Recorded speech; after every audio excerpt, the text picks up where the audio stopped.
Hey, what is up everyone? Welcome back to another review, and today I'm going to be taking a look at the high-grade Gundam Barbatos Adapt from Iron-Blooded Orphans. And you might be like, hey, it's just another high-grade Gundam Barbatos, but there is so much more to this kit right here. It's both fantastic and annoying at the same time. Basically what Bandai has done is they've released this version of Barbatos with an absolutely brand new updated inner frame that apparently trounces the one we would have seen, undermining the older high-grade kits. The one that was inside of those had a whole lot of issues. Apparently this is next level. But there is a down point to this. This is a premium Bandai exclusive, so if like me you can't just get it through premium Bandai, you can get it exactly where I got mine, and that is through HigH, link in the description. Now let's get it built. Alright, so for a premium Bandai box, they went all out. This looks like a full release, high-grade Iron-Blooded Orphans box. We do have a very nice art of the Barbatos Adapt there on the front. This side's the box giving a little bit of premium Bandai energy because all we have is a finished look at what the kit will look like once it is out. No kind of information on anything else, but it does look very, very nice. When I saw this first, I did feel it was a bit of a downgrade after seeing stuff like the Rex, but this is a version of Barbatos that kind of comes somewhere in between the, well, destroyed normal Barbatos, the 6th form or whatever, and the Lupus. Alright, so opening it up, and here we get 1, 2, 3 bags of runners, which definitely feels like a lot more than your standard high-grade Iron-Blooded Orphans kits. They always came with just a couple of runners really in them. They were quick, simple builds, but of course the Gundam frames were not without their issues. So when it does come to the plastic in here, we do have 8 runners in total, which is quite a few for a Gundam frame, as well as a set of stickers. Grabbing all of these runners right here and piling them up into when they were released, well, this is the 2 piles that we have. This right here is brand new for this kit, which is 6 runners, and there are 2 reused from the older 2015 version of Gundam Barbatos, both of which are from Gundam Frame 1, so it does look like it may be using some of Gundam Frame 1, but I guess we will find out soon enough. As for the new runners in here, we've got 2 multicolored runners with, well, a really unusual shade of brown for the new Adapt parts. B2 is similar to that, it's just some parts replicated. 2 sets of runners in grey for the various changes to the inner frame, so it seems to be mainly all the moving parts, which is, well, the parts that you want changed, and 2 runners in pure white for all of the armor on this, and again, none of the armor is reused from an older kit, this is all brand new. Lastly, we do have some stickers, so that's eyes, as well as all of the kind of power icons. We do have some color correcting white and some color correcting gray, which is definitely a little bit on the shocking looking side. Last up in here, when it does come to the manual, it gives you all you need to know about the mobile suit as well as the pilot. I'll pop them both up on the screen so you can read them for yourself. So there is the Barbatos Adapt itself. The TLDR is basically, this comes between Season 1 and Season 2 after its damage in Edmonton versus the Grey's Ein, and a bit of a blurb about Mikazuki himself. Around the back is all the info about the weapons, tactics, and its short sword, and it opens up like your standard high-grade Iron-Blooded Orphans manual from 2015, so it's like a blast from the past. As usual, when it does come to the build, I'm going to be using the God Hand to nip out all the parts. This I got off HigH, link in the description. And for cleanup, I'm going to be using the Racer Pro from Gum Primer. Again, if you want one of these of your own, it's great for cleaning up nubs quickly. I got that directly from Gun Primer, link in the description too. So first up, we're moving on to the legs, and as you can see, kind of in that usual, well, visually, kind of in that usual Iron-Blooded Orphan sort of way, it is a little bit plain looking out of box. We do need a sticker for that kind of power icon section there in the knee. I'm considering painting that instead, and definitely some panel lining will bring out any kind of details. There is a bit of a seam right down that part right there, right in the middle, but otherwise definitely interesting. It is a hybrid frame that does have some of the old frame in it, some of the new. It's basically the old frame just kind of reinforced, so articulation hasn't gotten any better, but it's definitely interesting and feeling a lot more secure. The polycaps have been completely removed for plastic parts, so even in parts that are identical looking to what we would have seen before, there is no polycap in there, which is always something I've wondered about. Can you replace polycaps with plastic parts for a better overall experience in older kits? So you start off with the foot. These 2 bits of frame, these are the same we would have been seeing for the last decade for the foot. The upgrades just come in at the heel back here, and this plastic section right here, which replaces a polycap, which is a very nice touch. This then attaches into some brand new toes like so, and some white armor locks that all in from above. So it does come to articulation here. That's the usual side to side here, and a bit of a toe bend. So when it comes to the leg frame, I'm just going to shout out old part, new part, whether the frame parts are old or new. So old part, new part, old part. Hip is made up out of a old part, new part for the not polycap, and old part. That then attaches into the leg frame that we just built. So with the foot, as you can see, you've essentially got a whole inner frame bar one part at the bottom. It would actually help if I finished off the frame. So this part pops on here. This is an old part like so. This white extendo, that is a new part, and now we can actually throw that foot on to show that we've got a full inner frame running up the entire length of the leg. Everything from here on out is brand new, so we do have some armor for the back. It's bare on front. You attach on this brown armor onto both sides. There's side 1. Around here then for side 2, like you can see, there is a little bit of a seam here. Just going to remove the foot because I did notice the first time you have to make sure these are well pushed in there to hold the seam closed. Continue on with a splash of color for the knee vent. This section right here does require a sticker, but again, I'm considering painting it. We'll see what happens. And you build up a side thruster with a big armored section, a large thruster section, so just 2 pieces, but a lot of payoff. And that attaches into that hard point on the side, just like so. So there we go. There's one leg complete. There is the other, and again, looking good, but going to need a little bit of extra work for the details, which is definitely, you know, par for the course when it comes to Iron-Blooded Orphans high-grade kits. So next up in here, we're moving on to the waist, and this is super simple, but at the same time, pretty damn awesome. We do have keyhole locking segments for these dropping waist joints. They attach on like so, then swing on down, locked into position. We've got that on both sides, so attach on, swing down and back, and that's what we get. This then attaches into the butt flap armor, then into the front armor, followed by this blue section which attaches on right here, and that is it. There's only 5 parts to the actual waist section on this kit, so not much to it at all. Very simple. I will mention this little recessed section right here. This is meant to be in a different color. It is meant to be in gray. There is one included, well, by one I mean a sticker, which is that one right there, but we'll see what we're gonna do.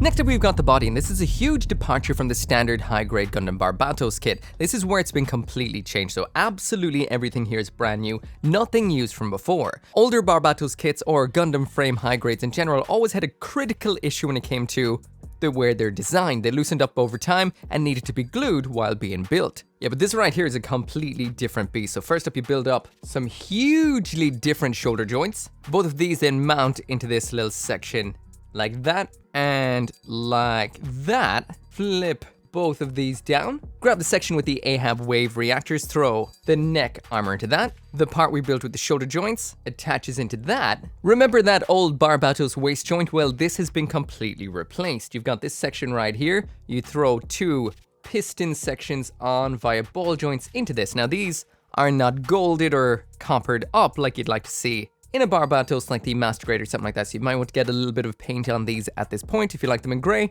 This is what it looks like.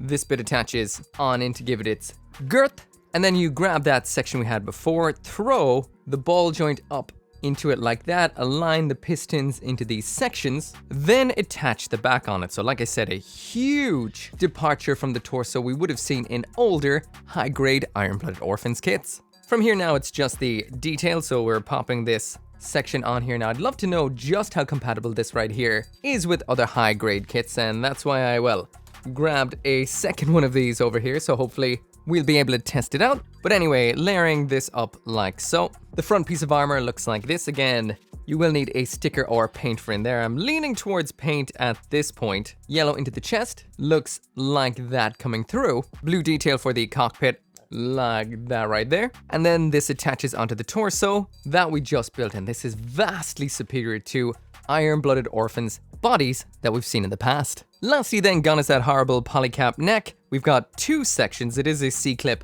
I will mention I have read online that this C-clip can piece out and die on you very easily, so be very careful with that, or maybe have yourself a classic polycap neck handy, well, in case you need it. Anyway, that right there is what it looks like complete, and it feels so much better than Barbie torsos of the past.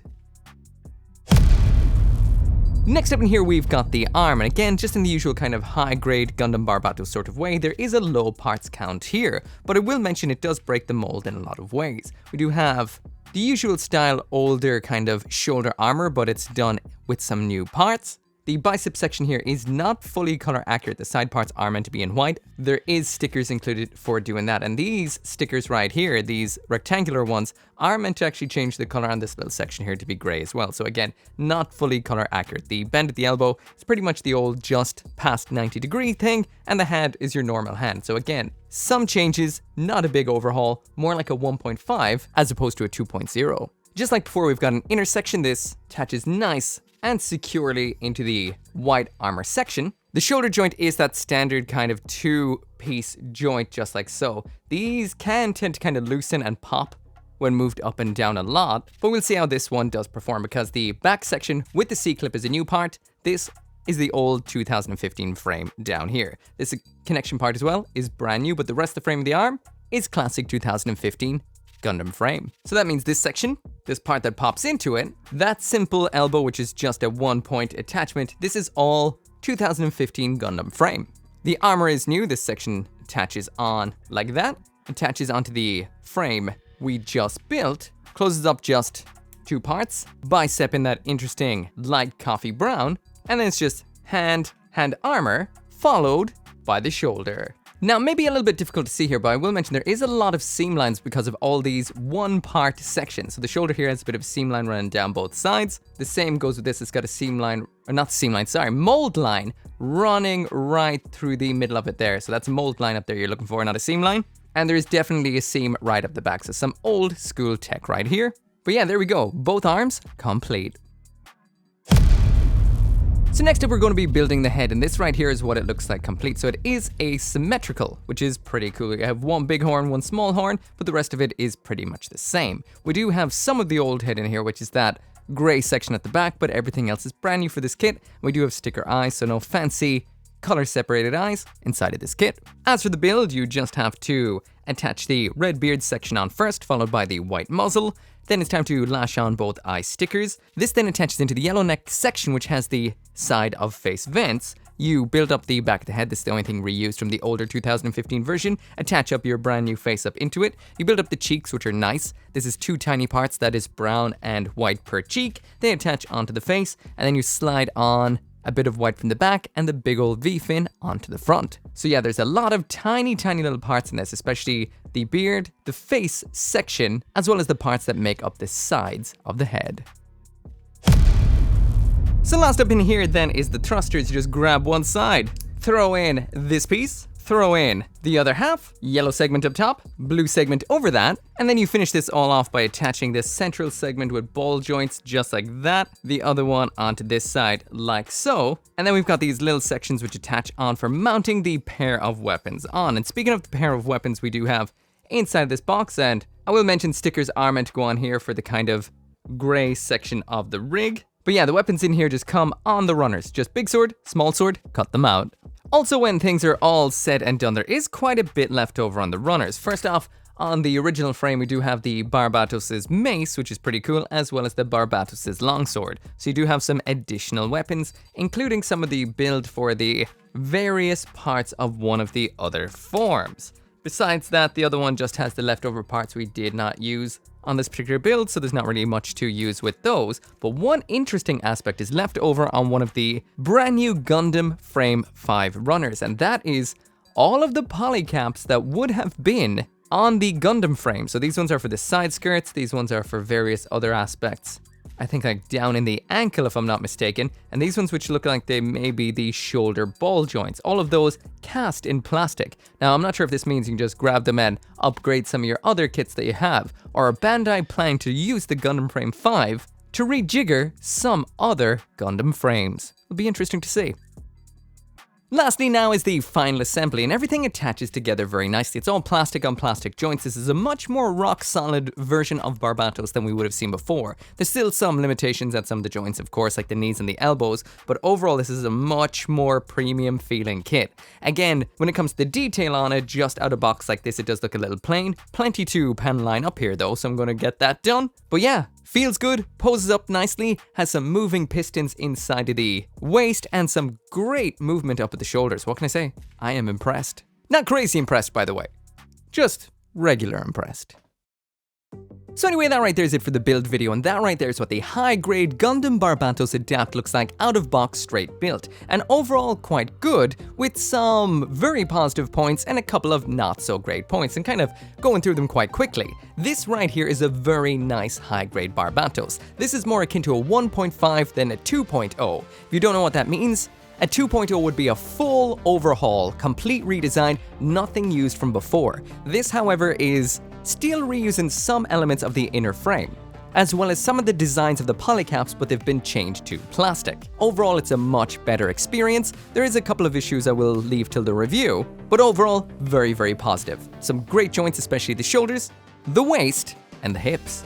When it does come to the visuals, this is where the down points would be. When it comes to the armor, this is very classic high-grade iron-blooded orphans, as in the color separation isn't really over the top, and it does rely on stickers to get it color accurate, or of course you could paint it yourself. If you're a painter and you paint all your kits, means nothing, but if you do straight build, there are a few stickers to be used. I plan to go the halfway route, so that's why I'm splitting this video. I do want to detail it up, paint at least the pink, think about the other colors a little bit, and see where I go from there. Definitely some panel lining too. But as it stands, throwing it down side by side with the regular high-grade Gundam Barbatos, you can see it has definitely glowed up quite a bit. It's taller because it does have the 6th form extension to the legs, but I will mention my Barbie right there, my standard version, the 4th form, has been painted to some degree, so it's not really a fully accurate comparison. When it does come to the articulation on this, it is rock solid, besides one wonky ankle I have on this, weirdly enough. Poses up nicely, but it still does have some of the limitations at the joints, with the classic high-grade iron-blooded orphans kits that didn't really pose up all that well. But if you are an iron-blooded orphans fan like me, love Barbatos, this is a very refreshing take on a very tired high-grade line. I'm really wondering if you can use this frame to convert other kits or not, and if we'll be seeing more in future. Anyway, for the full review, come back in a couple of days. As always, thank you so much for watching, and if you do want one of your own, I got mine through Bandai, and link is down there in the description, and I will see you next time. It's the end of the video, so that means it's time to thank all of those awesome people that support me on the channel memberships as well as over on Patreon, including Stephen Collier, Izzy's Jim, Christopher Hamzy, Dismaz, Caleb Engelhardt, Joe, RG95061, Scotty Thomas, Van Fon, Stephen Collier again, and gunpla.deals.